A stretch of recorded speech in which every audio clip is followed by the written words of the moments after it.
Alice, I think, thought that my call was obviously so magnificent. She thought it was actually the Hadeda. She said to Craig, please turn up the ambience so we can sit and listen to the Hadeda.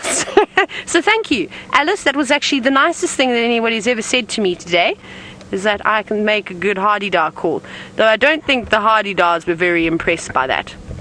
Now we get different types of Hadedas. One that you can get easily confused by with the Hadeda ibis is the glossy ibis, but they're slightly more brown in color. And even though they might be the most annoying birds in South Africa, they're actually quite pretty. That wasn't me this time, I promise. That was the Hadeda that made that noise. But look at the little shimmers of copper and bits of sort of emerald green that you get off of, I suppose, the iridescence off of the feathers. It's quite beautiful, only when they're standing in the sun. And lovely. And probing, just like we saw that African hoopoe yesterday afternoon, probing and looking for something to eat. The Hadedas are doing exactly the same thing. It's quite nice. Let me see if they will respond to me. Wah! No, that sounded a little bit like a go-away bird. A Hadeda crossed with a go-away bird. Ha ha! No. We'll just leave the Hadeda calls to the Hadedas, to the experts. There's now a turtle dove calling in the distance. Oh, I'm communicating with the Hadedas. I could be the Hadeda whisperer. Here it is. It's the one at the back that's still calling about. You're just coming off to the left now. Are you worried that your friends were missing you? That's beautiful, isn't it? Look at the green that's shining off of that Hadeda. Yeah, lovely. I hope we get to see another Hadeda nest, because that one that was in that massive jackalberry quite close to Twin Dams, that was really lovely to see. Now, we don't know if the chicks survived or if Horsana or Shangile got up in the tree and munched on those little ones, but they were definitely ready to fledge. So maybe it was a combination of leopards encouraging them to fly out of the tree, because that nest was quite a mess, and I don't think that the birds would have done that. But this could be a little family, who knows? But they are lovely birds. And again, just something that we haven't seen for quite some time. It's nice to appreciate even the annoying birds in South Africa.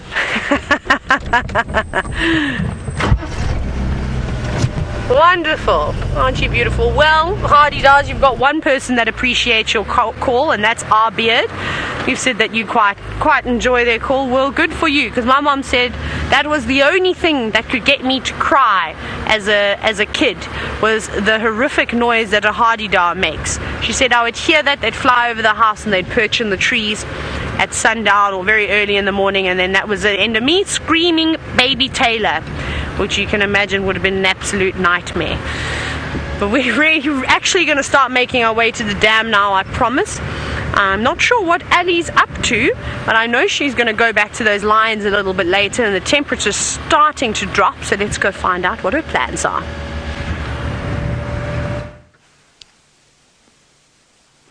We are making our way to those lions now that the temperature is indeed starting to drop, but I just thought that I would show you this beautiful tree and what the sunset is starting to look like.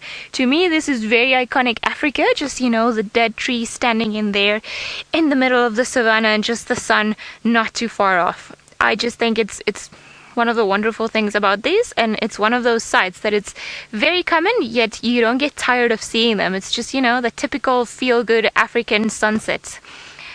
What is more interesting though, as some of you may know, I am a bit of a tree fan. I absolutely love plants, and you know, if I had to do it all over again, maybe I would even be a botanist. I'm not too sure, but I don't think I know enough.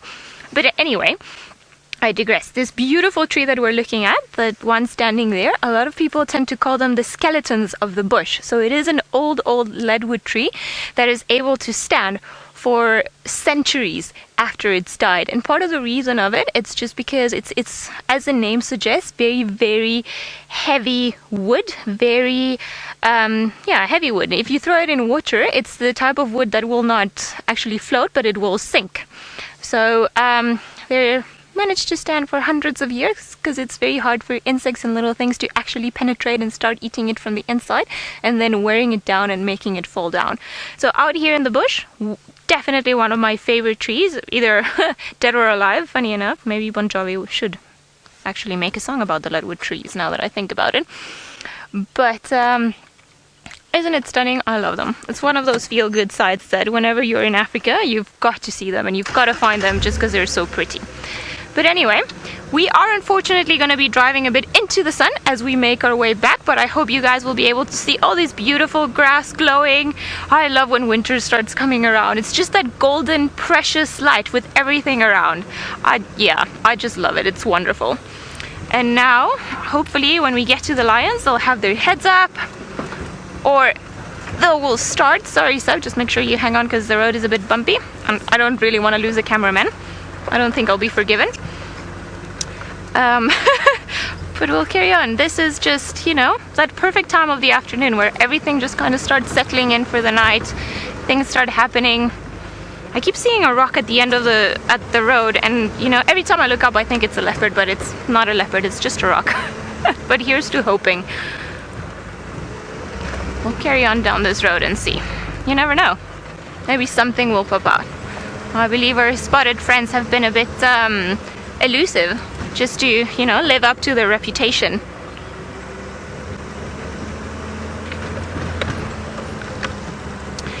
Suzanne, you are wondering what made me decide to become a guide in South Africa. I think it was a combination of things and just, you know, maybe a bit of an accident too. I was working in a wildlife rehabilitation center beforehand. Oh, hello people. And I met all my friends, or well, I met more people that, you know, were disqualified Fagasa guides, and they knew so much about trees and animal behavior and plants and fruits and medicinal uses, and I am a very competitive person in terms of knowledge. I like knowing, and when somebody knows something I don't know, it's like, oh, but I want to know more. And you know, so once I started talking to them and I knew how much they knew, or I started seeing how much more they knew than me and how much you could actually learn and it could be a job, I was like, that's a job for me. You know, you get to, this is our mobile office, and you get to learn about things every single day, and wherever you go it'll be something different. So I think it's very important to have something that motivates you to, well, number one, be better. And I think, you know, that the job at Wild Earth is very much like that, because you're out here every day and you can talk about so many things. And you know, I'm lucky to work with very knowledgeable guides. All the guides that work here, you know, you learn from all of them, so it's always cool because it'll draw you in and you'll be like, oh yes, oh, you know about insects, or you know about plants, or you know about birds. So it's this wonderful synergy where everybody just feeds off each other in a good way. So I think that's what's kept me going, and what started me on was just the fact that I could do this as a job and just be out there and not have to be behind an office all the time, because that was not the life for me. I had a very proper corporate job and I hated it. And I think the last time I saw my boss back home, he was still laughing. I was like, oh, you're the one who dumped me for lions. And I was like, yeah, sorry. And they're a lot prettier than you. Alright, lots of trees around. Ooh, look at this, isn't it pretty? It's almost like you could touch it and it'll be nice and soft, but it's not. If you've ever tried to do this, it's probably very rough and you'll get lots of insects stuck on your hands. So it's, you know, it's one of those dreamy sides where you can just see them, but not really, you know, reality will not compare to what we think we're gonna get. Ah. Oh, we're dipping before the sun. Alright, it's just a bit rocky around here, so I just want to make sure that we don't lose an antenna like we've done in the past, or a person, or break the, you know, good poor old Rusty. But I think we'll be just fine. There is, however, a very, very, I don't know, how can I say it? A very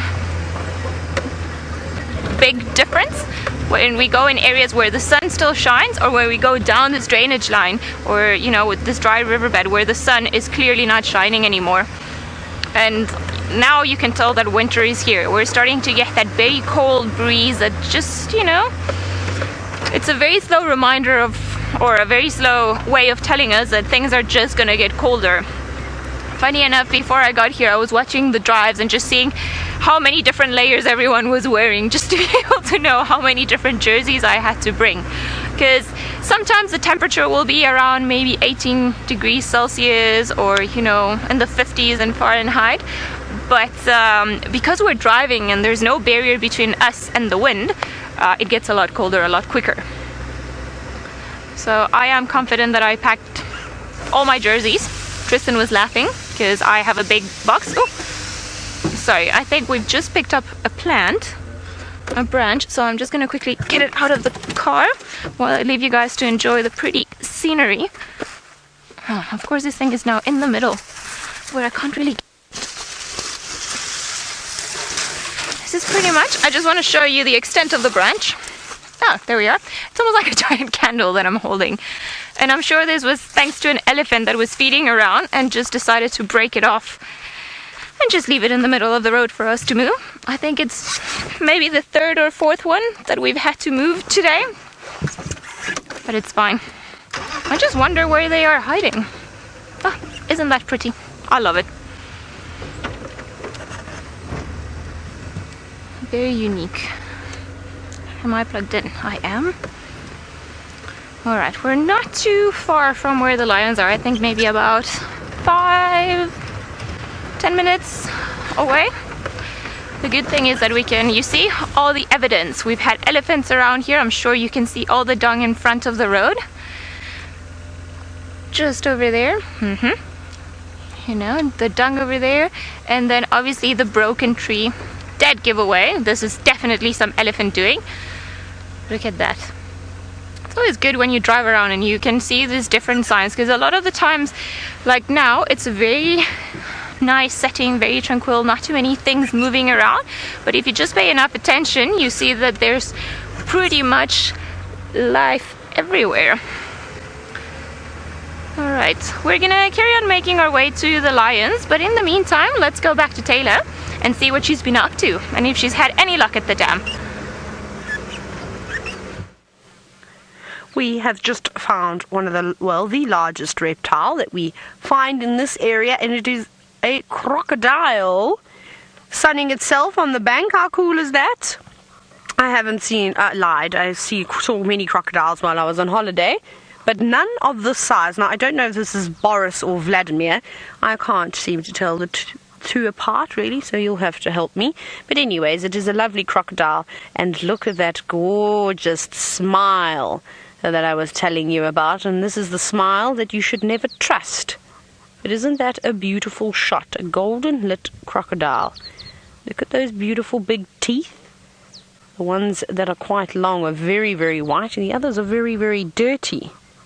But that is absolutely gorgeous, and I'm sure that you will all agree with me. Now, George, you said that it could be Vladimir. Possibly we'll have to ask him, excuse me, Mr. Crocodile, what is your name? Blink once. No, I'm just joking. Of course, the crocodile's not going to respond to me. But I'm surprised that it's actually still here. Normally when we approach these crocodiles, they seem to slink off into the water and disappear into the murky algae. But this one is being very kind to us this afternoon, so we will try not to move around too much. But it isn't just the crocodile that we've got here. There's actually lots of things. There's even some water thicknees just to the right of the crocodile, probably only about a meter away, about 3 feet or so away. Hello. And they look very much like the crocodile. There's actually 3 of them. They've got their eyes closed, 4 of them. The longer you stare there, the more those water thicknees start to pop up. But how funny was that? They were all resting. Look how they've got themselves puffed out. Their heads rested almost on their chests. And their big eyes, well, that one's eyes is open now. But earlier they had their eyes closed. They're not quite ready to wake up. These are more nocturnal birds. They sort of keep to the shadows during the day. There's lots of things here. And then Craig, just to the left, there's a little log in the water.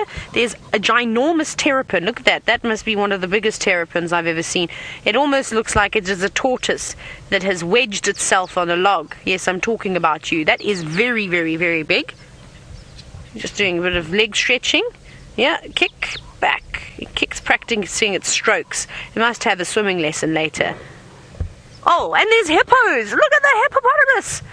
Just in front of the lodge, that's Chitwa Safari Lodge that you can see there. And the hippos are on the other side of the dam today and standing in the shallow water, but this is extremely beautiful. Look at that one out of the water. That one's covered in scars too. It's obviously been having a battle with somebody a couple of days ago, maybe even a few weeks ago, but hippos heal relatively quickly, so I'm not too concerned about them. And I think if we sit here for long enough, we might be lucky and we might get to see some interesting action. Now, I want to draw your attention away one last time back towards this log. I got distracted. There is a bird, 2 birds sitting on the edge on the left-hand side. Can you see that there, Craig? Yes, those 2. These are ones that might be some new ones for your list. Pied wagtails is the word that I was trying to get out of my mouth. How cool is that? And they've got a lovely call too. Off you go. So for those of you who have never seen pied wagtails before, there we go. There's another bird to add to your list. But this is quite spectacular out here. And a fish eagle, and an African fish eagle. My goodness, we're going to be here for the rest of the afternoon, aren't we? That's beautiful. This one sitting here. Now, I can't tell you, unfortunately, if it's a male or female African fish eagle. The female is larger, but you can really only tell when they're sitting together. You can see which one's slightly bigger. And there is a pair of them that live around here. There's the other one, Craig. Can you see? I've just spotted it up on that marula tree, that dead marula. And that's the other one. But they are beautiful birds, aren't they? They're really quite lovely. Alice, are you still here? Oh, just checking. I was just checking that Alice hadn't fallen asleep on me there for a moment, but she hasn't. Alice is also directing the show, and I'm just teasing her.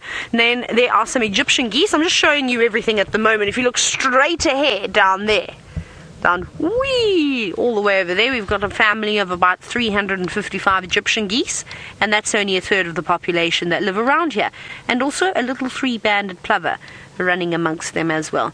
And they're feeding at the moment. Looks like they're actually eating the algae that's sort of plaguing the Chitwa Dam. Is that delicious?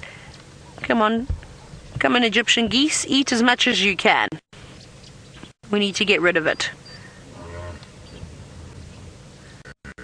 Oh, the hippo behind us apparently.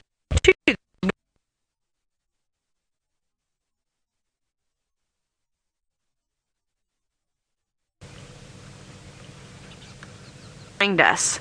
I'm wondering if these lot over here are going to respond, because it's a different group, and because Chitwa Dam is so big, it is able to sort of house homes for many different families of hippos. I can't see any big bulls just yet. That one that had all the cuts on its back we saw a moment ago would most certainly be a bull. It's very unusual to see a female that looks like the big bull. There's so many big hippo there, it's actually quite difficult to tell. That guy over there looks quite large, the one in the middle, so that could be the bull. Hello. My goodness, 1, 2, 3, 4, 6. I counted about 6 or 7 there, but it's hard to tell. They keep going up and down the water. Now, Jason, you're wondering if I've ever seen an albino hippo. I have not seen an albino hippo before. I think that would be a very unfortunate situation for a hippo to get itself into. Not that it'd be able to help its, choose its coloration. It's all genetics, of course. But hippos have got exceptionally sensitive skin as is to the sun. Now, imagine if you were very pale in color, you'd get extremely sunburnt, and I think you'd have to live underneath the hanging branches for your entire life. There would be no sunbathing for you. I think I'd actually just go and cover myself in mud, to be honest. But these guys are not quite waking up just yet. They're just resting for the moment. It's lovely, isn't it? I think let's take a moment. I'm actually just going to sit quietly for the next 30 seconds or so. There's just so many beautiful sounds out here this afternoon.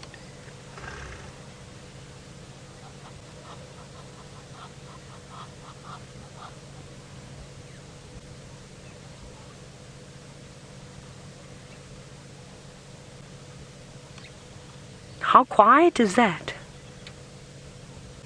Very quiet, as it always happens to me every time I say let's listen to the beautiful peaceful bush.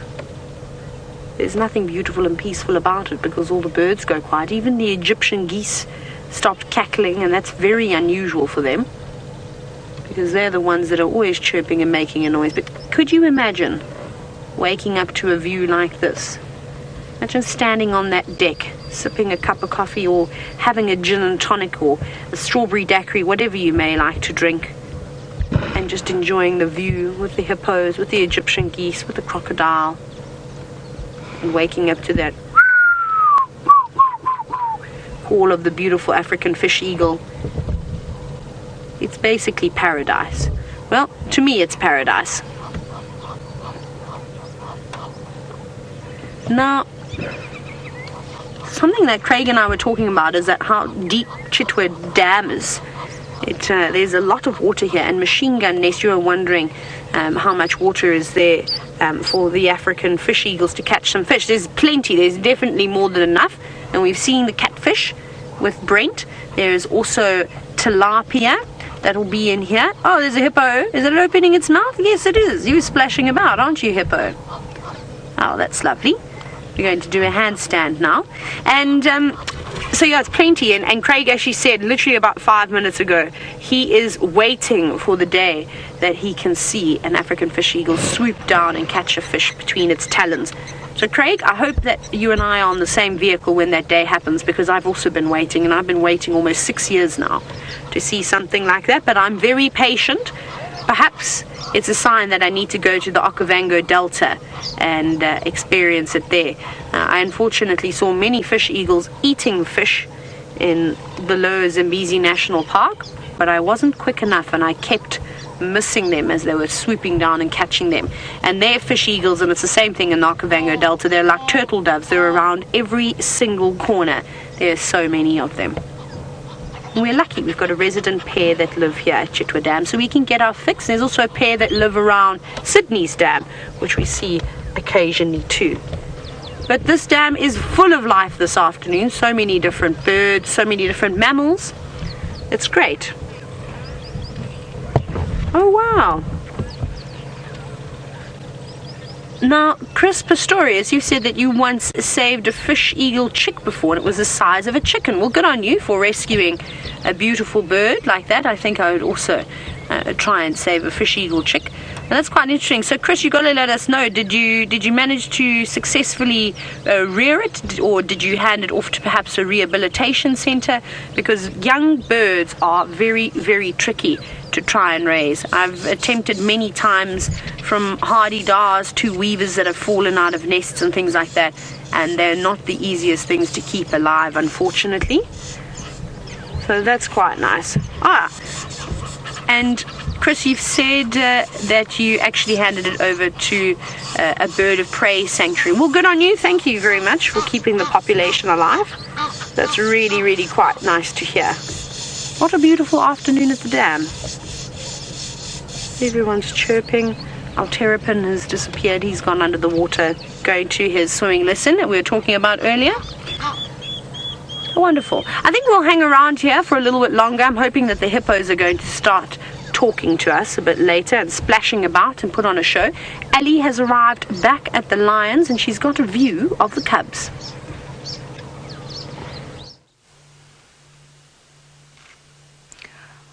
We do have some very nice views of the cubs. It seems like they have decided to move a little bit now that it's nice and cool, and they've actually been very nice to us, and they've moved a bit more into the open area. So it's very, very nice, because now we can see them clearly. So they're just doing a very, very typical thing that lions do when they start waking up, which is they start grooming themselves and each other, and yes, and yawning. Normally when animals yawn, it's a good sign that they're going to be a bit more active than what they've been, because when you yawn, there's a lot more oxygen that's being pumped into your brain. So you get out of that slumber, and you start just waking up, opening your eyes, and just being more alert of what's around you. If you see a female, there's clearly something in the distance that she's heard of, that she's just keeping an eye out, and the cub learning from the mother, clearly looking in that direction. Wonder what it is. We didn't see too much on the way over here. We just spotted a kudu, but it was still at a distance from here, so I'm pretty sure that's not that. But look, they're all looking at something. There is a cub that is just underneath the bushes, roughly in the direction where they're looking, but I'm not too sure if that is really what they're looking at. There's a cub, being a bit shy, away from the rest. So I'm not too sure. I think they initially were looking at something else and then at the cub. Oh, well, hello. Yes. Isn't that gorgeous? Look at all those little ones. You can see how big they are compared to the mothers.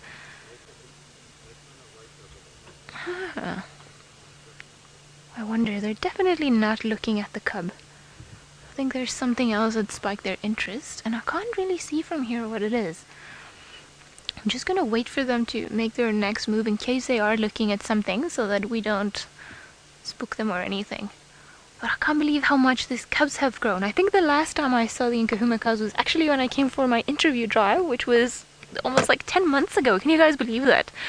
So I'm very happy to see them all looking so healthy and so big.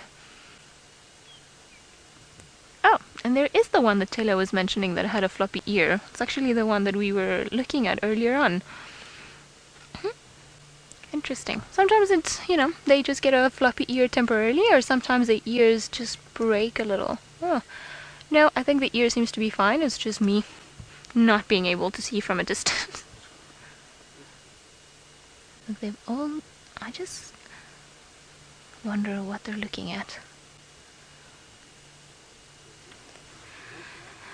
Jenny, it'll be still a while before the cubs start hunting on its own.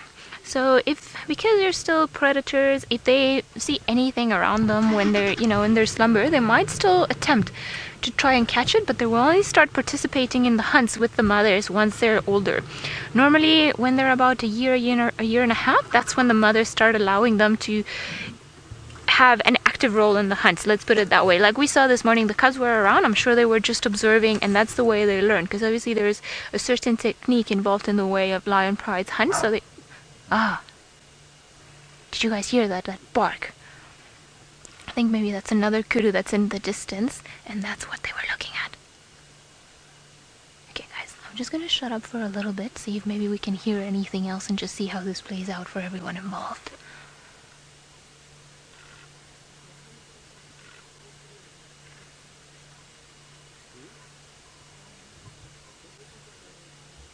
It's funny because you see even the cubs, they're imitating the mothers.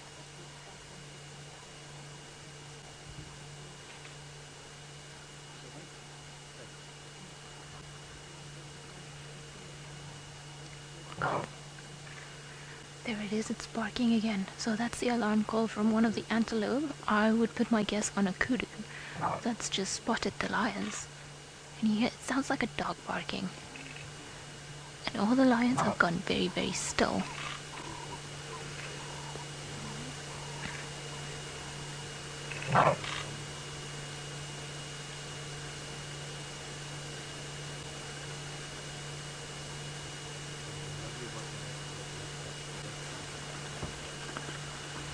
I see maybe with the binoculars if I can see a bit further ahead. It is amazing how they clearly know what's there. Very likely they can see it and smell it, and we can't. He said pretty much how useless we are as humans.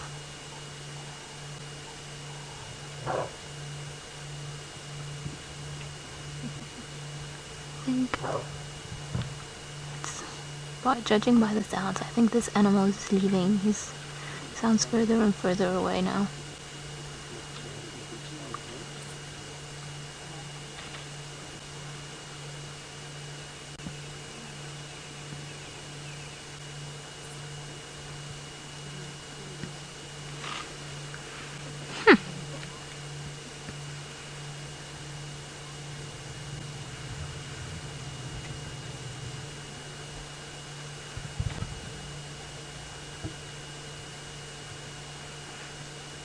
I think they're starting to relax a little bit now. I think whatever it was that was looking at them, probably a kudu, has just gone a bit further away, because I can feel some of the females have relaxed. Their body language is not the same as before, and the cubs are definitely looking a bit more relaxed than what they were now.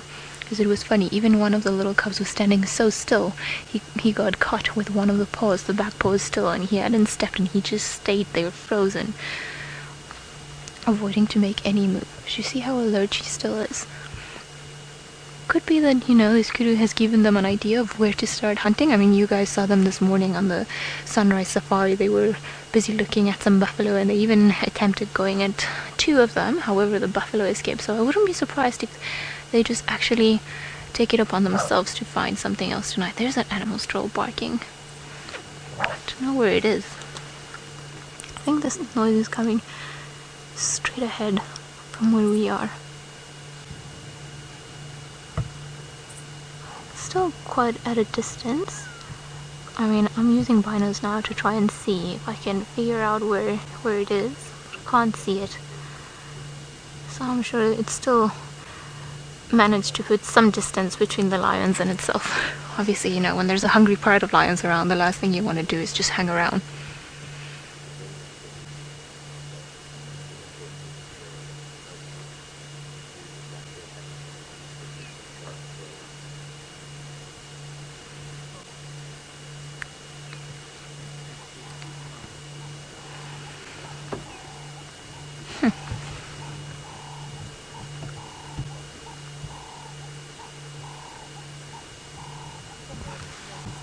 You see, look how incredibly well that camouflage works. I mean, that little cub is just hiding beneath a tree. Very, very small tree. If you were to look at it, you would be like, ah, you know, who can actually hide under that? But this beautiful golden grass at this time of the year just works in their favor so much better, just to hide them away. And I'm sure they're going to be making full use of that later on tonight. So as we were discussing, they are opportunistic animals, so they can hunt pretty much at any time of the day. And in this case, when the kudu started barking, or when they smelt it, they always started and they were looking in that direction, and they sat very still. So had it come closer and perhaps not seen them, I don't doubt that they would have tried to take an opportunity to try and bring it down. Now, Fergie, you're wondering about the black patches that we see behind their ears. So there are a number of theories about why they have black on the tip of their tails and behind their ears, but it seems like the most accepted theory is that they act as a follow me signs. So if you can see now, imagine, you know, try to think of this as more black and white monochromatic type of environment. The black patch would be easier to focus on, especially for little cubs trying to follow a mother in the long grass. It's easier if they have something that's a bit of a beacon just to follow and know where to go. So it seems like, you know, like the black behind the ears and the black on the tip of the tail, it helps the pride see each other, especially where they're walking in long grass. Just some other animals have it. For example, there's a species of antelope that has a white ring around their rump. It's got a camouflage purpose, but also, you know, considered a follow me sign. You'll see the leopards will have a white tip of the tail that's easier for the cubs also to follow. So there's always something like a very prominent marking that will make it easier for them just to keep track of one another. So you see, this is an invaluable lesson for these cubs as they start learning how to hunt and how to be independent lions. So what normally would happen in the lion world is that the females will stay in their natal pride, or they'll stay in the pride that they were born into, but the males, once they start getting older, around about 1.5 to 3 years old, depending on every pride, they're going to be chased off by the females, and they're going to have to pretty much try and make it on their own for a couple of years until they become strong enough to take a pride in a territory of their own. But today I think what we've seen in the morning and this afternoon just proves just how they don't stop learning. We've seen them sleeping the whole day, but they also have their own, it's like their private lessons that they need to attend to, and this is invaluable. And obviously they've already learned a lot from the mothers. As soon as the kudu started barking, you know, they were all looking in one direction. Clearly they picked something up before we did, before the kudu started barking, and they all sat down very, very still. Even the ones that were moving stopped moving, and, you know, like I said earlier, they were left with the paws mid-air, and now they're all sitting down, and you see they've relaxed. But whatever it is that's around, it's probably not that far, because they're all still sitting looking in that direction, very, very still.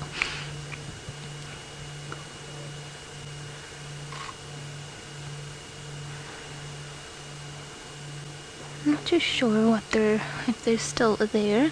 We're gonna carry on with the lions, and just we'll keep you posted if they do get up or if they go back to sleep. But while we wait for them to get a bit more active or decide if they're gonna go for the hunt, maybe this little one is the one that's feeling more optimistic, let's link back to Tayla, who I believe is looking at a very, very beautiful sunset.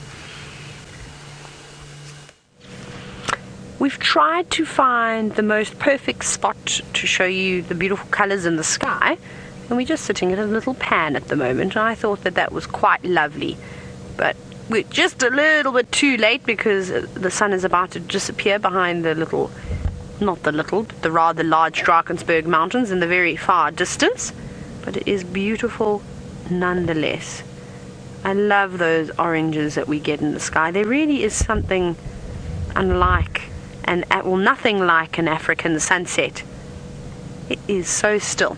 Right, let's go back now. I think let's go see what else we could find on Djuma. Shall we go back up Cheetah cut line? Yes, I think that's exactly what we're going to do. So we're just going to jump off over here. Got to look left and right first before we cross the road.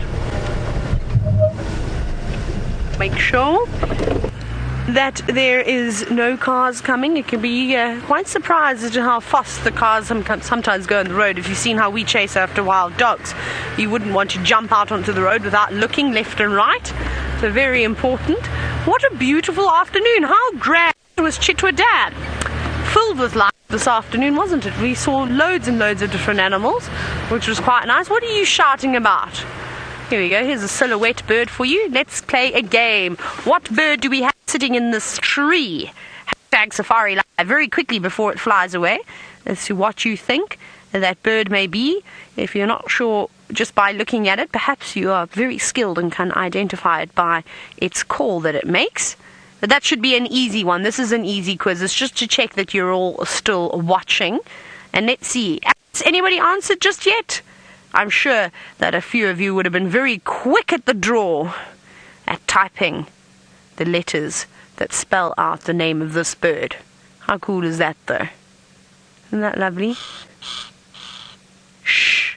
Don't give yourself away. We're trying to make this tricky. That should really help you identify this bird because it's a common one.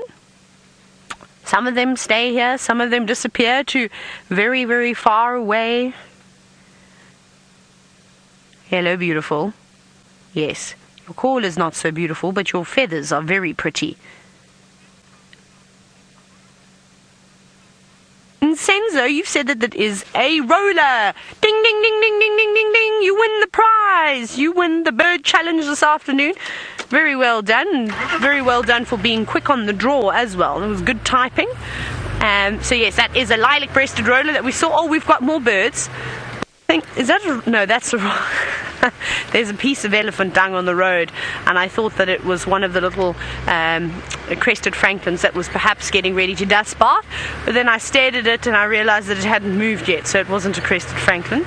They've now run off into the grass. I can do that. So now I think we're going to do a boundary patrol. I think let's go all the way along Cheetah Cut Line, then we'll go along Bivels of Cut Line down towards Sydney's Dam, and then we'll just check the western corner where the gate is with Simbambili, because that's where the Birmingham boys sort of head into. Their tracks go that way. So I'm not sure what's happening down that end of the world, but perhaps they come back this evening. Maybe just in time for the final minutes of the show, or Tingana might pull his favourite stunt and do exactly the same thing and just dip in front of the vehicle as the credits are rolling, because he seems to like to do that. But you never know, and that's another reason why we are going to check Buffelshoek boundary, because he was last seen going east, so he needs to come back this side. He doesn't always hang around there for too long, so we may catch him on a boundary patrol. Just coming to check his areas, and who knows what else we could see out here. Right, let's go on an adventure. Now, over the bumps. Woo! And Senzo, you said that you'd like to play a couple more games. Okay, I have a riddle. Are you ready for a riddle? I think I need to stop for this, and also I need to stop so that I can think of exactly how the riddle goes before I say it to you. The riddle is, and no Googling, no interwebbing and searching for the answers. This is, you've got to use your head. You've got to promise me that you're not going to cheat. So, I'm on a reserve. I run all the way around, but I don't move. What am I?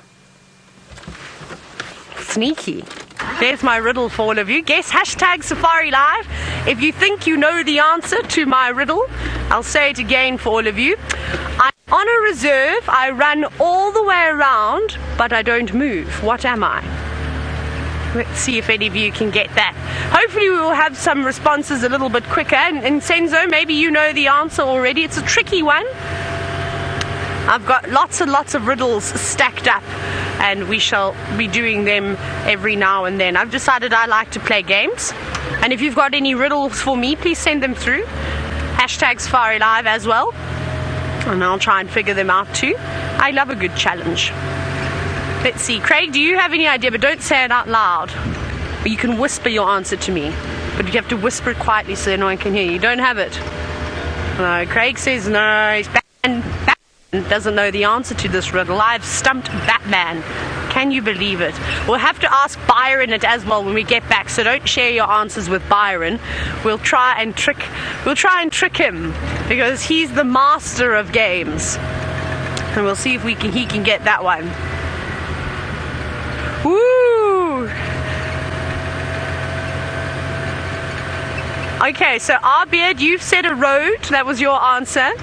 Unfortunately, that's incorrect. And then, can I please have the names again, Alice, of the second answer?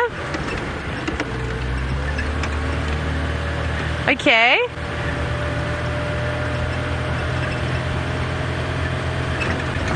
Okay, so we've got quite a few. We've got So Take Care, we've got Stevie. I think we had Chris. No, we didn't have Chris. I made that one up. Anyway. Did we? Oh, we did. We did have Chris Rowe. We did have Chris Rowe. And you've all said that the answer is a fence. I thought I was going to stump you with that one. Okay, so well done to everybody that said a fence. That is indeed correct. That was the right answer. So, bravo. I actually told that to my younger brother, and he was completely stumped. He had absolutely no idea. He eventually figured it out. My mom got it quite quickly. See, I normally use my family as test subjects. My dad got it instantly because he's just too clever. But yeah, so I test all these things on my family first, and then if it stumps them a little bit, then I know I've got a chance, and then I'll try a couple of other people. And I thought I was going to get some of you, but you're all just too clever for me. So we'll try and play some more of these games a little bit later as well, if I can think of some more. Well, I'm sure that you've had enough of my silly games. He's still sitting with Nkuhuma Pride. It's getting to that time now where they should start waking up, and hopefully they're going to catch us a buffalo.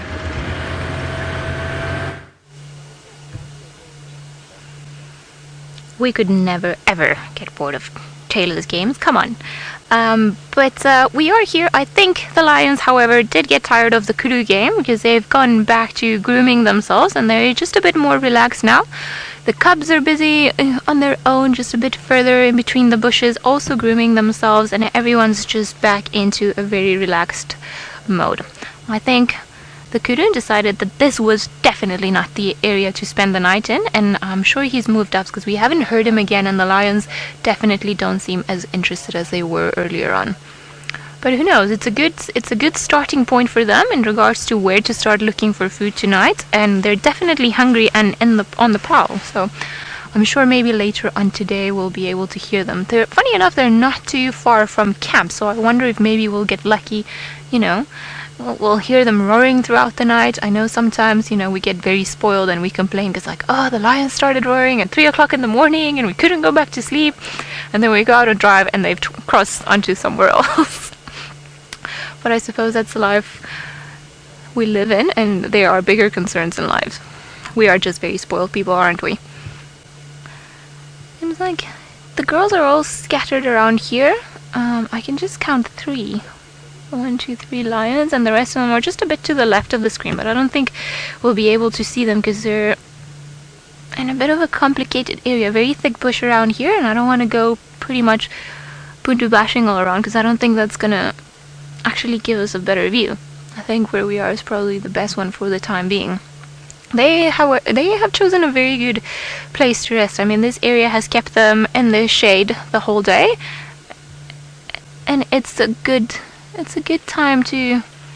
area to hide out when they start looking for food.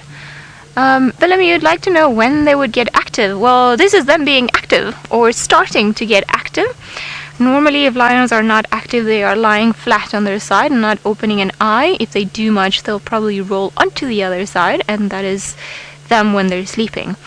It does take them a while, and it's not like, for example, they're not always hunting and looking for things and running and attacking and all these things. A lot of the times they start like this, very, very easily into the night with a very nice grooming session. They'll start yawning, they'll go and greet each other. You know, they've been sleeping for a good 6 to 8 hours already, so very likely they're feeling a bit, you know, they're in that slumber. You know, when you sleep for a very long time and you wake up and you're lazy and you go to the kitchen, you grab a cup of coffee, you say hello to your family, and this is pretty much the same thing.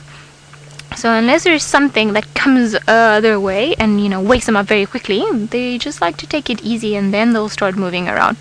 Normally, they try to avoid being active during the heat of the day, because they spend too much energy that way, and they can overheat very easily. They don't sweat like we do. They're more like cats and dogs in that regard, where they have to pant and use their breathing to regulate their body temperature. So when it's very, very hot, they just pretty much lay down in the shade of a tree and spend the day away there. But now that it's winter and the days are starting to get shorter and the nights cooler, then they spend a lot more time moving around, which is great for us, because then we get to see them doing a lot more, like this beautiful mother grooming her cub. Isn't that sweet?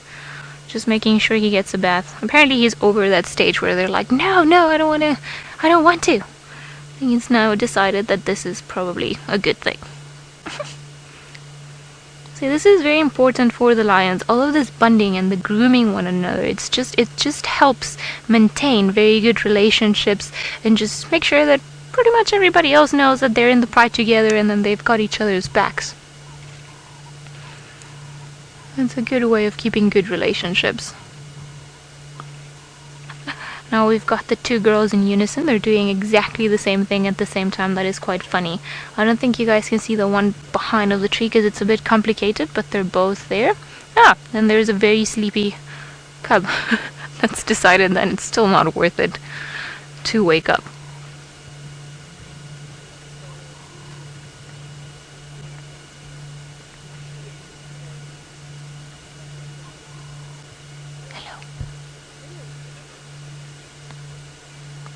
Very thorough when it comes to cleaning themselves. They're very, very hygienic animals. You can always see them in the mornings and in their afternoon. They go through this very thorough grooming sessions and baths, and then just get rid of all of the little parasites, the dust, the ground, the little rugs, anything that might be on their skin or on their fur that's not supposed to be there. It is quite amazing though how blended in there are with their environment. Very, very hard to spot them. I don't think if we came tonight and if we didn't know that they were here from this morning, likely we would just drive by them and miss them altogether. Luckily for us, sometimes the black on their ears is what gives them away.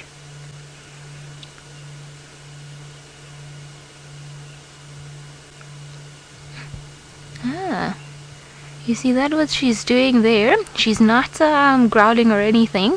She was doing what's called a phlegm grimace. So when they put their teeth up, or they expose their teeth and they put their lips up like that, what's happening is likely she's caught a scent, something that she can smell, and there's an organ at the roof of the palate called the Jacobson's organ. And while she does that funny face, she's just forcing all those smells to go into that organ so she can see what's happening, who's around, what condition they're in, and so on. So a lot of the times the animals do it, especially if they're smelling another animal's urine, because there are a lot of pheromones and hormones floating around that they can use to decipher everything that's around them. We don't necessarily smell it.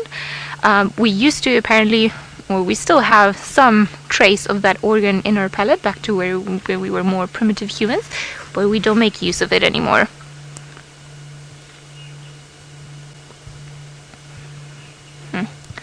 In the meantime, while these girls decide to finish their beauty bath, let's go to Brent and see if he's got something that the lions could potentially eat one day. Well, here's some animals that are glad the Nkuhumas live in South Africa and not in Kenya. Nice big herd of buffalo on our way up to the top of the hill, and we got a little bit wet. That's why you didn't see us for quite some time. There's still quite a lot of rain around, but we managed to get our roofs on in time to save the camera equipment, and well, we're waterproof. The camera isn't, but it is quite nice to see some buffaloes before we go up to the top of the hill. And this herd does spend quite a lot of time in this area. I'm trying to see if they've also got any pink-nosed ones like the herd we saw the other day, but I haven't seen any pink-nosed buffaloes just yet in this breeding herd. And the rain is rolling in to the east of us across the plain. And these buffalo have made their way up onto the short grass, and if there are any angry lions, or not angry lions, hungry lions, they'll be in a good spot. So basically, if you have a look down, where are we going? About there. You can see there's a bit of rain there. That's where we were, where we got caught in the rain, and it hasn't lifted, and it's pretty much all the way behind us, and we've just managed to sort of sneak our way through it and managed to get the roofs off one last little bit before we bid you adieu and climb to the top of the Olololo escarpment. Remember, this is 100% live, coming to you from Kenya, so we can never predict what the weather does or what the animals are going to do, but that's the best thing about being on a live safari. So, as you can hear, another vehicle's just popped off past us, because they've also got to get up to the top of the hill. So, from a Dangerous Dave, The Dish, and myself, slightly dusty, slightly wet, but still in really good spirits, we hopefully will see you at some point tomorrow or the next day. Who knows? Dave might fall out of the car on our way home. But let's send you all the way back to sunny South Africa.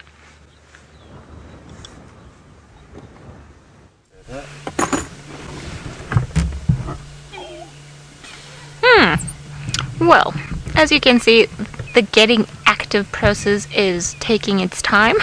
We're patiently waiting for them to, see something else. Yes! I love it when they prove me wrong. Hello! Oh, such a nice stretch. You see, they are looking very healthy, yet their tummies are not looking that full. So I'm sure they haven't had lack of food that we should be concerned of or about, but hello. But I'm sure they're quite happy. I wonder if I move slightly forward if we'll get a better view of them, because yeah, maybe not. Hello. So you see now that they're definitely awake. She's pretty much gone and said hello to everyone. So she goes and they rub their heads, and it's a good way of being like, oh, hello, we're friends, we're in the same pride. How you been? How was your sleep? Let's start moving now.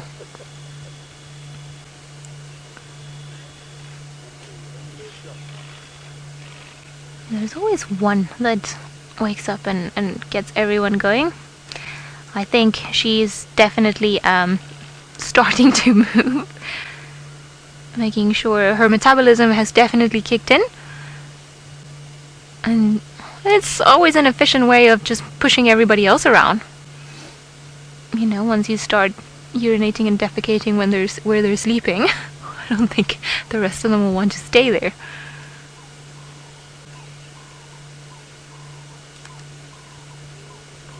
Alright, well, where have you gone?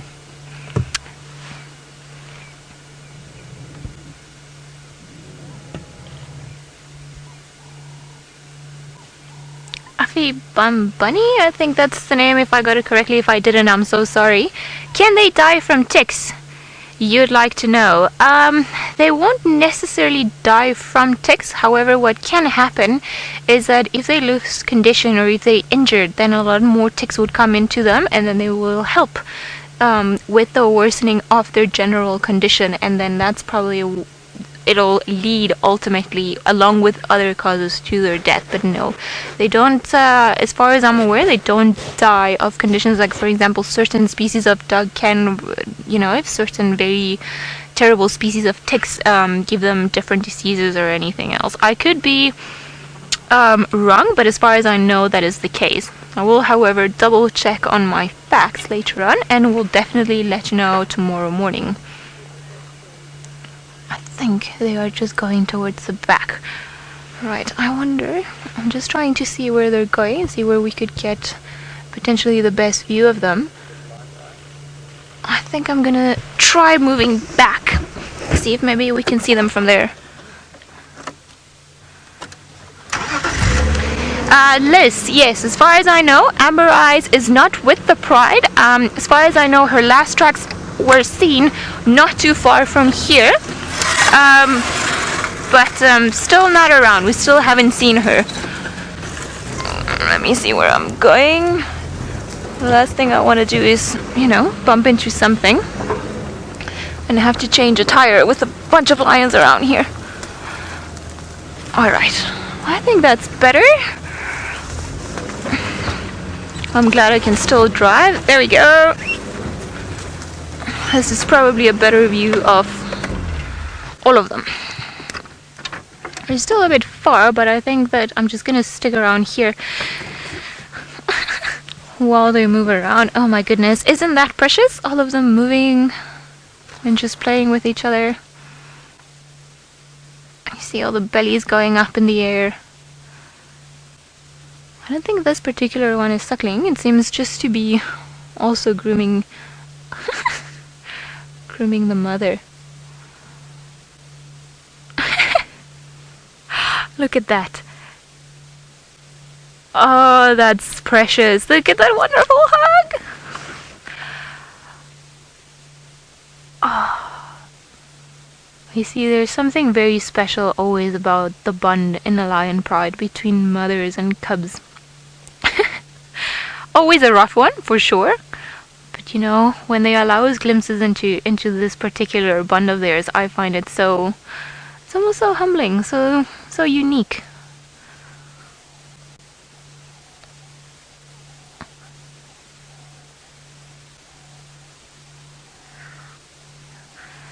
Fraulein, to identify the leader of the pride, there are a couple of things you can look into. Normally the leader of the pride tends to be the oldest female. In some prides they're all a bit different, so if you look at the one that's slightly older, more tattered ears, a bit more scars, and it's a good chance that that's the one. If not, normally the one that starts leading them, the one that gets up and then everybody starts moving around, you know, they start following the leader like the song says.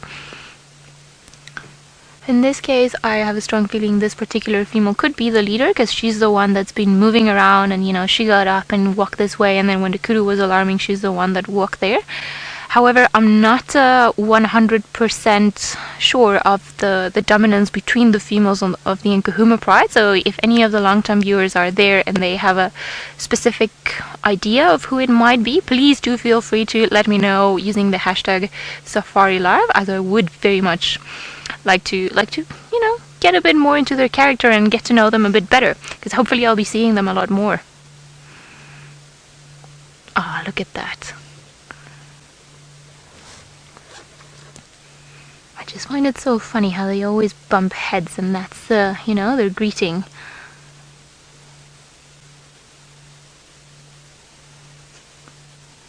I think maybe that buffalo took it out of them today, like, you know, those little 10 minutes of very intense courage, as they say, looking for the buffalo, because they get up, they start moving, and they're like, oh, no, maybe not yet, I'm still tired.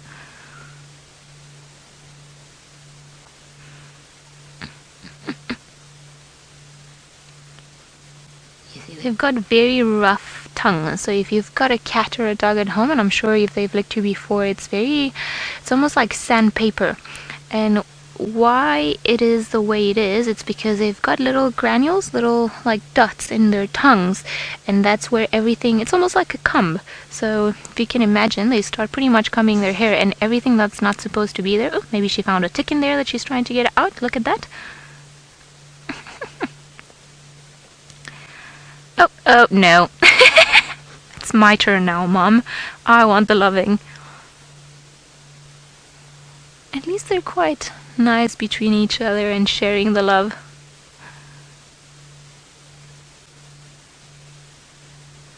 Claire, I believe these cubs are still suckling. I saw them earlier, and I think you guys, am I right? Did you see them this morning, Sam? Yes, they also saw them this morning suckling, so definitely they're not just surviving on milk, and I'm sure most of their diet is coming now from meat. However, they can suckle for the first maybe 6 months of their life roughly, but they're a lot older than that.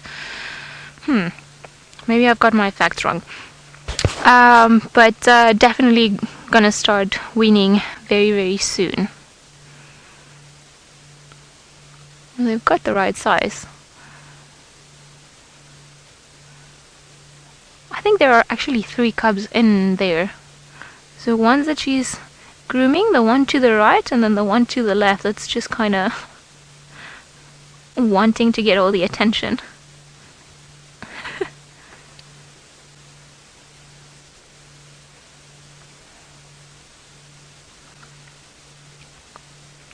Angela, thank you so much. So I was right. Yay! I'm finally starting to get to know these girls a bit. Apparently this girl that we're looking at, she is the oldest of the pride. So it's a very good chance that she's the leader and she's the one that, you know, takes all the, or makes all the important decisions in terms of where to go, what do they do, and when they start moving around. So you see, probably because she's the one with the most experience, or she'll be able to lead the pride. While we leave this lions, let's go to Tayla, who's got an awesome surprise for all of you. We have got a lion, we have got a lion. I don't know which lion it is, but unfortunately she is disappearing towards Sydney's dam. But she was calling.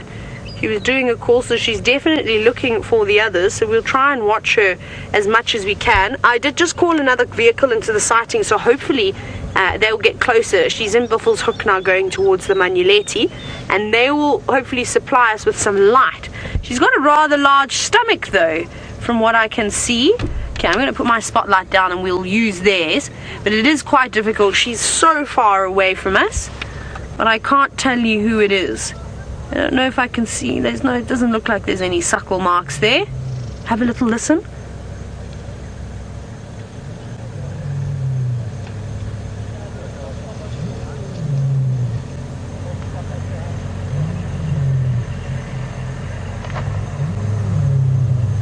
She's calling.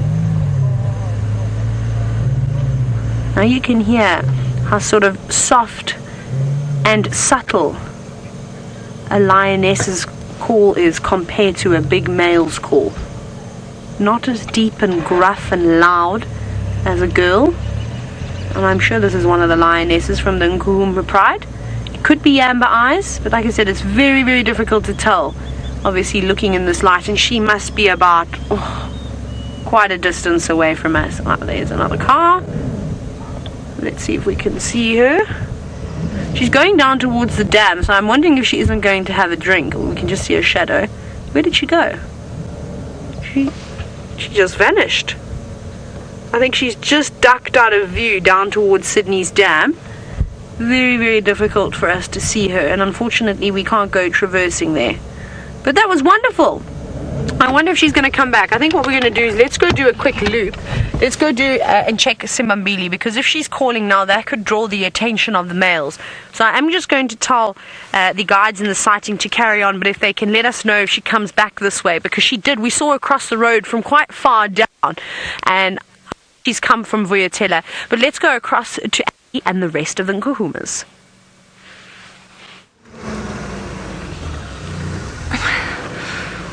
Alrighty, just trying to move around here. It seems like our lions have definitely heard, hopefully, Amber Eyes that's calling somewhere in the distance, because they've started to move around. So they're actually busy moving in that direction, and they seem to be heading towards the road. So I'm gonna go to the road instead of following through the bushes, just to see where they go, because I'm sure we're gonna catch them on the road. Yes.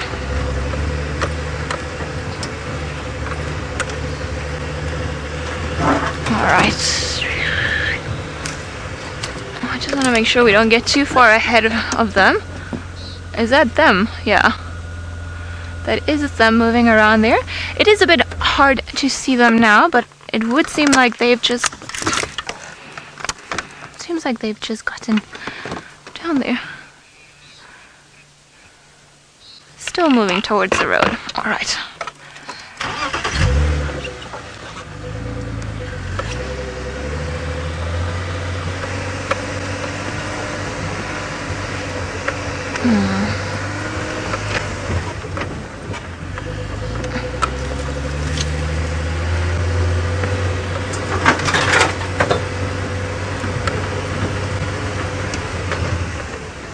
Alright, let's see. I'm sure they're gonna pop out here somewhere. And hopefully they'll go in the same direction of that other lioness that Tayla was looking at. That would be pretty cool. Let's see.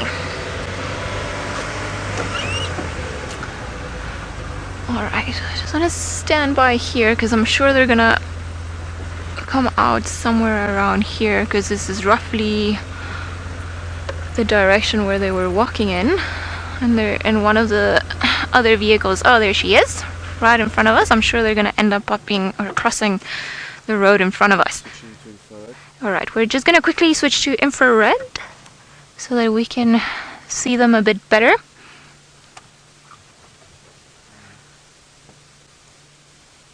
See them doing the night. The one seems to be marking. I can't really tell all that much from here. Isn't that... oh my god, that is a very nice screenshot. All you can see is her mouth, pretty much. Isn't that camouflage incredible? Oh, I can't believe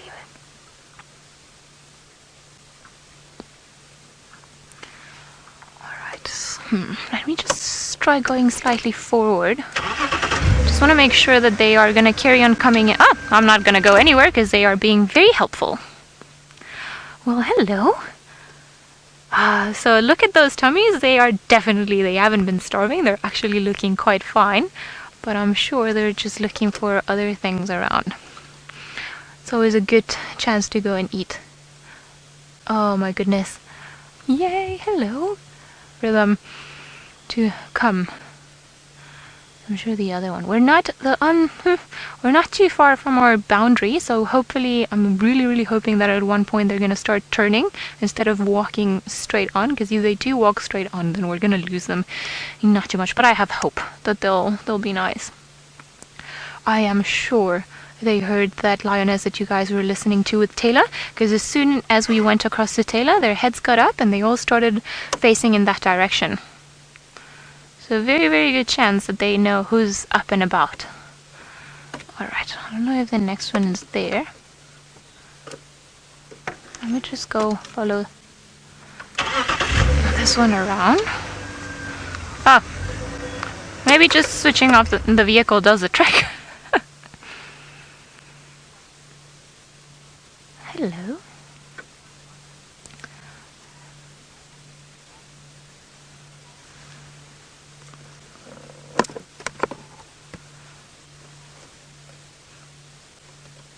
I wonder. There was one of the guys that was coming here, so I wonder if he's still gonna come around, but I'll get hold of him just now. You see, they're definitely intent on something. It is always wonderful to see them just, you know, when they have this determined look in their faces and they're going somewhere. And I'm always so curious because we can only try and figure out a puzzle and put it together and you know, try and imagine with all the information we've got if they're hungry, if they're looking for food, if they've heard something. Ah, here comes the rest of the pride. Another female crossing the road in front of us, or it's just crossed the road. So I'm sure it's gonna go meet up. Oh, and the rest of the pride is also coming. So I'm sure we're gonna be able to see them now.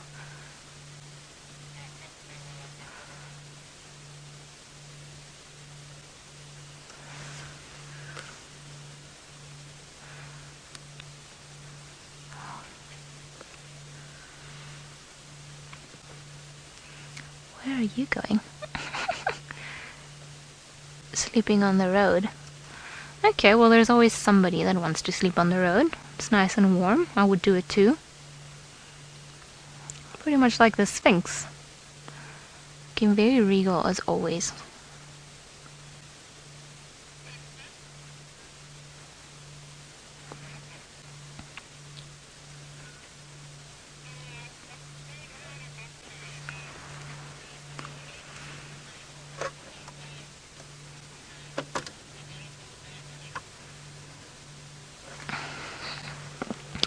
So guys, Mike, if you want to go around me, they're slowly going north towards the cut line.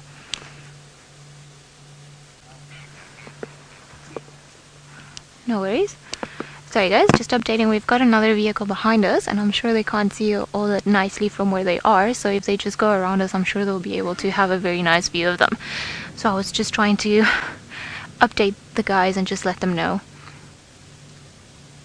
Isn't that stunning?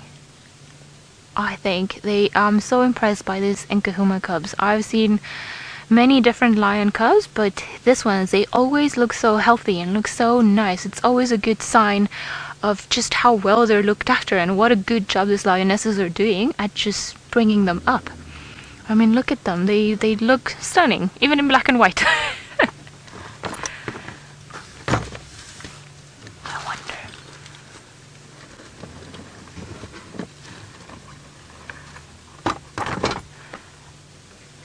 H. Messi, you'd like to know how large is the Nkuhuma Pride? As far as I know, there are 4 big females here that we've seen today. I'm not too sure if there are some others that are missing. So it's the 3 that we've seen here, and in total 6 cubs if I'm not mistaken. So it's still quite a large pride of lions. I've only seen them a handful of times, so I'm not 100% of their composition.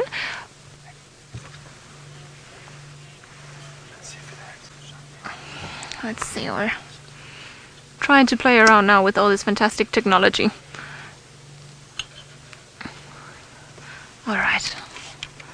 I think they're still around there, if I'm not mistaken.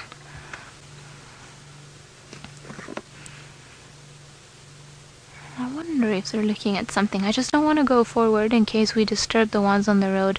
And this one's over there.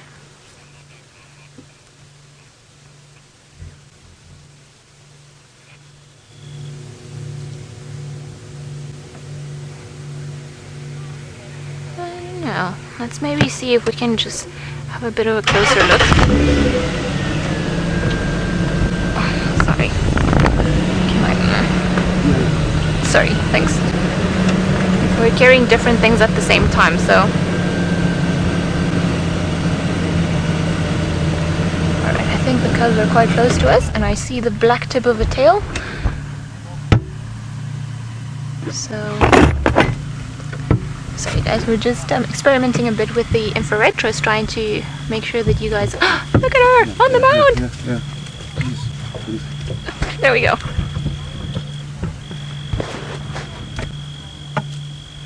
There we go, look at all of them. It seemed like they were just waiting for the vehicle to move and they all started jumping around the termite mound and moving. This is definitely them being slightly more active than what they were before.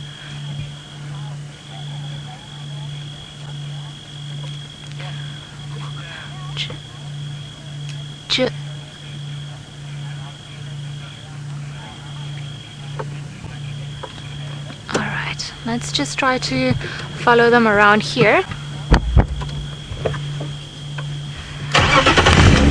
Rebecca, I'm not too sure if they're hunting. They definitely seem to be interested in something. However,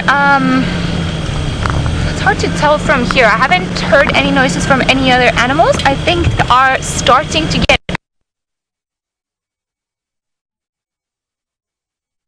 right now. Hopefully where there are less. Hello.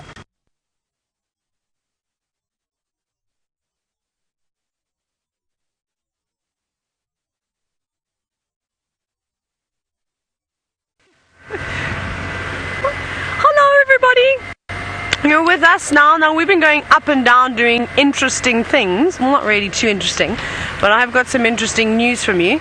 Ali may have told you, we just actually bumped into Tristan at the gate, and there's a huge herd of buffalo just at the Manuleti boundary with our gate. So literally from where we are now, Thicknees Dam is just in the distance, probably about 50 meters or so, and they are slowly coming down this way.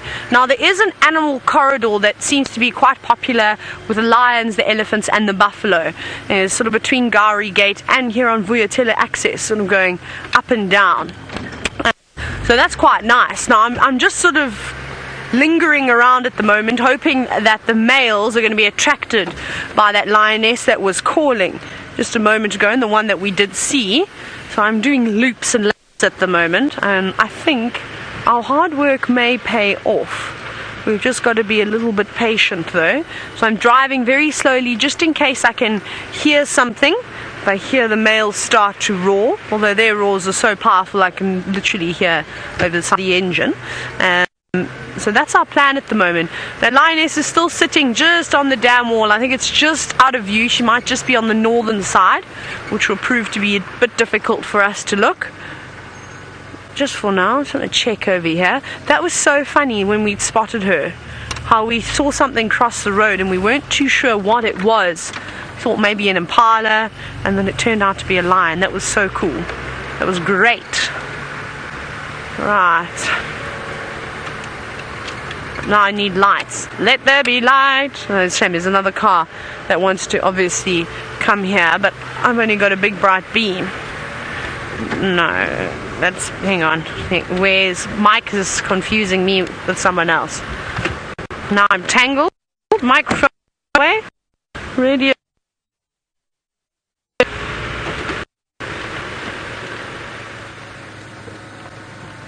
So I think. Ooh, Tristan's giving us an update now. Let's listen to what Alice has got to say. Ooh. Pivot on Wagtails axis. We have to go back though, because we're now not anywhere near Wagtails axis, so I'm going to quickly reverse. That's exciting. So Tristan's just done a town trip, went in water. So let's go and see if we can find it too. You just need to find the road again.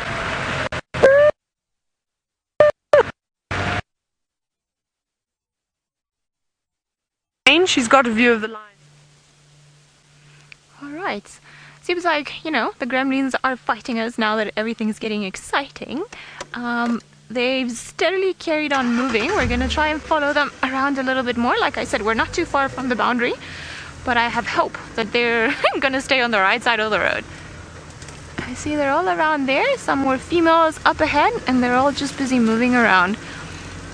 Oh, hello. Yeah, you're getting left behind. Look at him playing with the mother. Practicing some of, you know, the jumping on buffalo skills, which I'm sure they're going to need later on in life.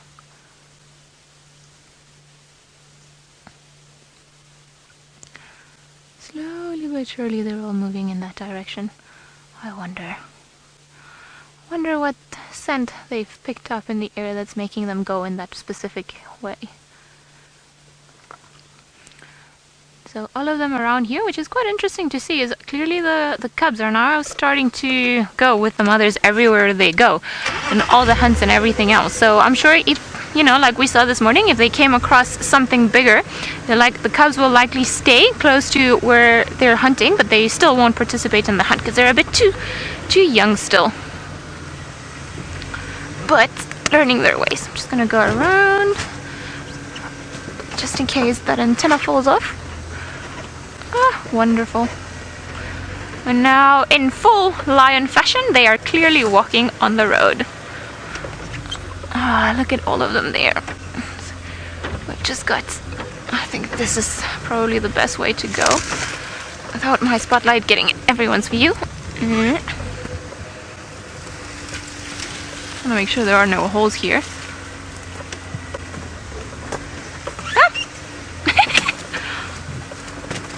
The one being left behind as usual. Let's just stick around here.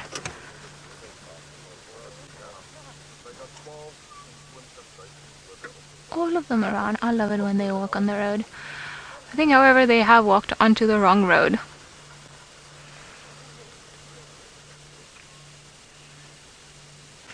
Let's just go slightly forward and have a closer look.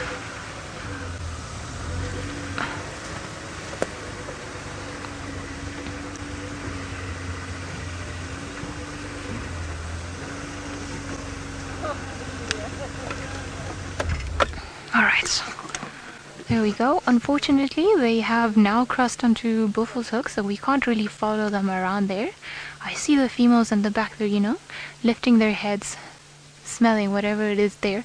So I wonder what it is. I think Tayla mentioned that there were some buffalo in Sydney's dam not too far, so it could be why their heads have tilted that way and why they're slowly starting to smell.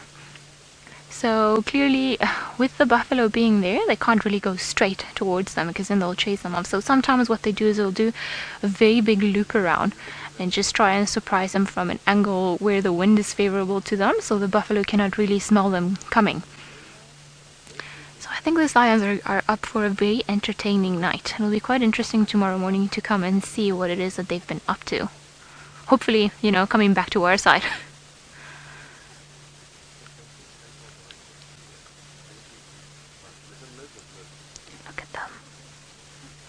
Oh, I love it when there's so many lions in a row, don't you? I think it's incredible. Definitely the one on the left, the youngest cub, seems to be the smallest one of them all.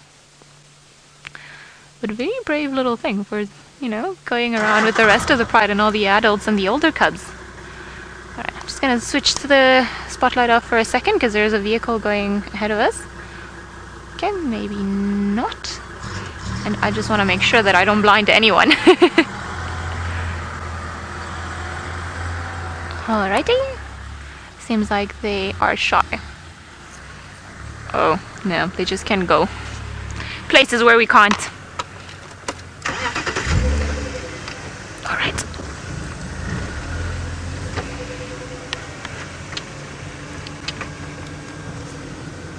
Okay, I'm gonna switch it off quickly just so that I don't blind people.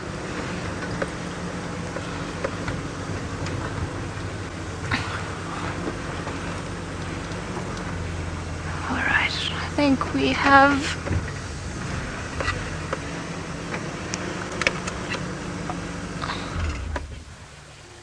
I don't think our lion night is quite over. I have a very strong feeling we're gonna hear from them at some point during the night. Lots of action happening. How exciting is this? You know, there's a female going up and down. I wonder if she's seen something.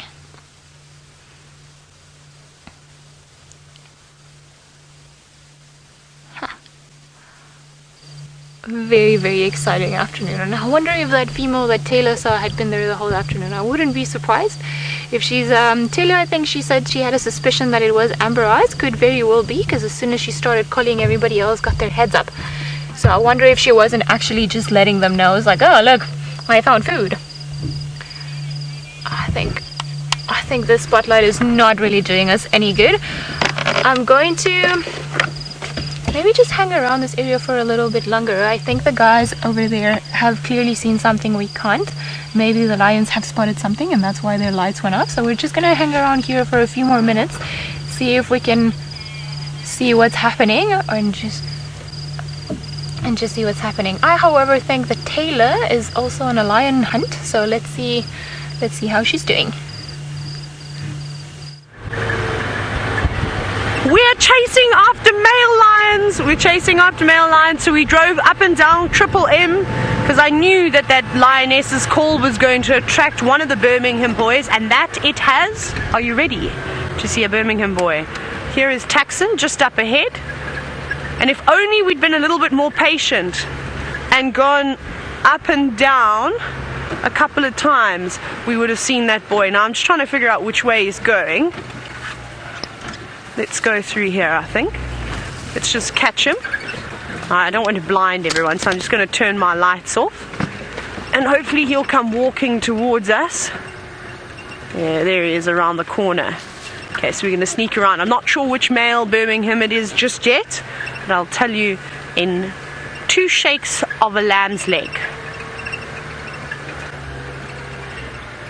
Right, we're almost there. Whew. We've been searching hard for lions, haven't we? It's been a very, very successful day, and it looks like one of the most beautiful boys. I'm actually going to turn my spotlight off and we'll use Taxon's light because that is gorgeous. Oh wow. How magnificent is the sight. Hello, pretty. Now, Craigie, can we have a very close look at his face so I can try and figure out who exactly this Birmingham is? Don't see an equal scar on his nose. Is it our dear friend Tinyo? I'm not certain just yet. Let's have a look. It's always difficult to see. I can't see what's going on the other side of the face, and that would help us out. We'd be able to eliminate from Tinyo, not Nena, Mfumo. It's been such a long time since I've seen these lines, I've forgotten their names. I think that this is, I don't know, it's either Mfumo or Tinyo. Maybe Mfumo? What I'm going to do is I'm going to just slightly put the light on the other side of his face. I just want it to light up just a little bit so I can have a look. Yes. Look at those scars. I think this is Mr. Mfumo. And he's got quite a swollen face too. He always looks like he's been punched in the nose a couple of times. Like he should have been a boxer. And he does seem to get into fights the most. Now, I haven't seen the Birmingham boys for quite some time. If I am correct in saying that this is Mfumo, please help me out. Please correct me. # Safari Live. Like I said, it's been ages. But just from the swollen look that we're getting, I couldn't see the little split on the right-hand side of the face, which is what Tinyo has. From where he had an injury, and you can see his canine sticking out at one point, that big slit. Yes, Angela, you've agreed with me. You said that this is Mfumo, so thank you very much. It's always nice just to be reassured, especially after such a long absence. Now, wouldn't it be amazing if he let out a beautiful big roar? That would be great, and literally just in the nick of time. Hey, how's that timing? What do you think, Craig? Pretty good day.